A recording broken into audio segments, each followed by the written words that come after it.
Unang-una po, ano ang nagtulak sa inyong grupo, sa mga Tiburay, Lambangian at Dulangan Manobo na magsagawa ng sarili niyong pagpapahayag ng katayuan ng mga katutubo dito sa Autonomous Region in Muslim Mindanao? Unang-una po, wala naman nagtutulak sa amin, subalit ang nagtutulak sa amin yung sitwasyon, yung kalagayan.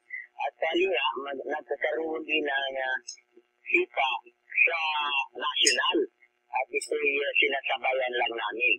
Ibig sabihin, hindi lamang ang katayuan ng mga katutubo dito sa Autonomous Region in Muslim Mindanao, kundi gayon din sa iba pang bahagi ng bansa ang ipapahayag sa susunod na mga araw habang papalapit yung zona ni Pinoy. Parang ganun po ang nangyayari ngayon sapagkat yung mga iba naming mga kasama na mga leader nasa Manila sila ngayon dahil mayroong pambansang sipa din at sinasagawa na pinangungunahan din ng mga kasamang NGO sa national na kabasi at katunayan nga kinasabayan nila yung zona ni Pangulong Aquino. Ano po ang in general, how would you describe, paano po ninyo ilalarawan yung katayuan ng mga katutubo dito sa ARMM at sa kalakal sa buong bansa? Unang-una po, sa amin lang, meron kami tatlong issue. Unang-una, yung usapin ng kapayapaan sapagkat simula kung nagkakaroon ng usapin pang kapayapaan sa Mindanao sa pagitan ng gobyerno natin at ang Moro Islamic Liberation Front ay malaking participation din yung mga katutubo sapagkat nagpapadala ng position paper hanggang nakakaroon ng Transition Commission.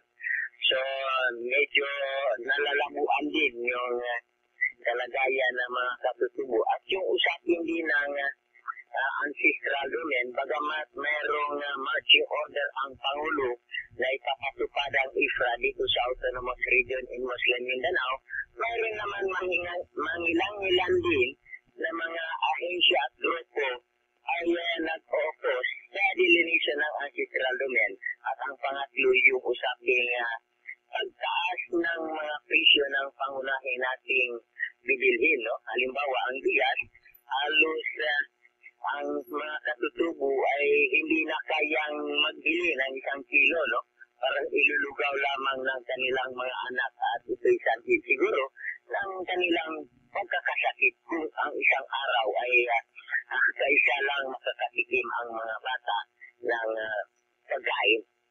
Kung kayo po ang tatanungin from the point of view o mula sa punto de vista ng mga katutubo, even yung sinasabi ninyong sitwasyon na pinalalagyan po ninyo ngayon, yung inyong mga pagkabahala tungkol sa ilang mga usapin, lalo na sa usapin ng usapang pangkapayapaan, ng pagpapatupad ng IFRA dito po sa Autonomous Region in Muslim Mindanao.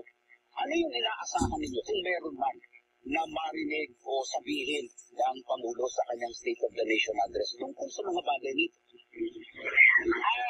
Unang-una, inaasahan namin yung sapagkat ang sinasabi ng ating Pangulo, una yung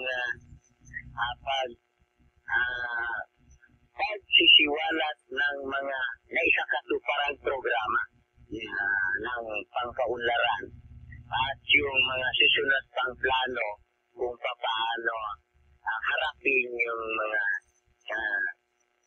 problema na kinakarap ng ating bansa. Una-una, sana'y mapasama ang mga katutubo sa usaping pangkaunlaran, ganon.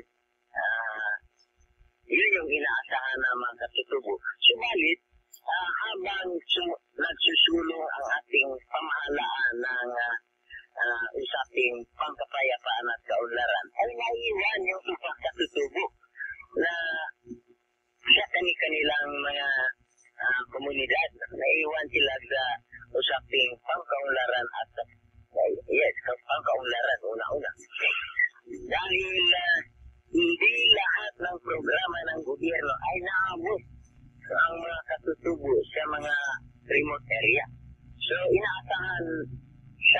mga katutubo, halimbawa sa usaping ancestral domain claim, ay ma-award na sa kanila sapagkat ang unang-una yung source of income ng mga katutubo ay sa usaping pagsasasa, wala naman sigurong iba. Kukunti lang, halos mabibilang ang daliri na mag-engage ng mga usaping negosyo. No? Kadalasan, pagtatanim yung kanilang source of income. Kung kayo po ay bibigyan ng pagkakataon na graduhan yung Pangulo dun sa mga usapin na inyo pong nabanggit, what grade would you give it and why? Medyo mahirapan din tayo magbibigay ng grado sa ating Pangulo. Pero sa tingin po ba ninyo satisfactory yung kanyang ginawa para mabigyan ng katugunan yung pangangailangan, yung sitwasyon ng mga katutubo dito sa bansa? Mahirapan kami na sa bilang leader na magbigay ng ranggo ng ating Pangulo. Alam din natin na mayroon naman siyang accomplishment. Subalit hindi ito sapat para sa mga katutubo. Kung baga ay ito'y pasang na, pero yung sabi nila pasang awa. Pero ganun pa man, sinasaluduhan din namin yung liderato ng ating Pangulo. May natitira pa siyang 2 taon sa panunungkulan, kulang-kulang 2 taon bilang Pangulo. Sa tingin ninyo, ano yung mga sa hanay ng mga katutubo? Ano yung mga bagay na talagang dapat bigyan ng pansin at mabilisin ng Pangulo para pagdating ng 2016, pagbaba niya sa pwesto, masasabi niya talagang nakatulong siya ng malaki sa mga katutubong pamayanan sa Pilipinas? Unang-una, ito yung isang controversial sapagkat mayroon din kaming konting monitor na yung batas IPRA, Indigenous Peoples' Rights Act, na hindi gusto ng ating mga brother na MLF na ipasok sa IPRA, pero ang aming nalaman ay ipinasok daw niya sa Bangsamoro Basic Law yung IPRA law. Pero para sa amin, maganda yun. Para dito naman sa Autonomous Region in Muslim Mindanao ay may isakatuparan yung Indigenous Peoples' Rights Act, Republic Act 8371, sapagkat alam namin na lahat ng aming karapatan bilang mga katutubo, hindi lamang sa isang reliyon kundi sa buong bansa, ay ma-enjoy.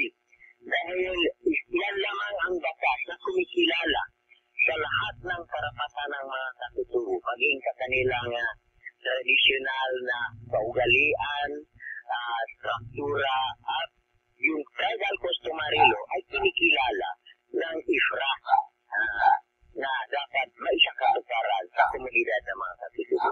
Maraming salamat po, Timoy Sandy Bello, para sa panahon at para sa pagbabahagi sa amin ng mga usapin po na ating tinalakay. Magandang umaga rin ko.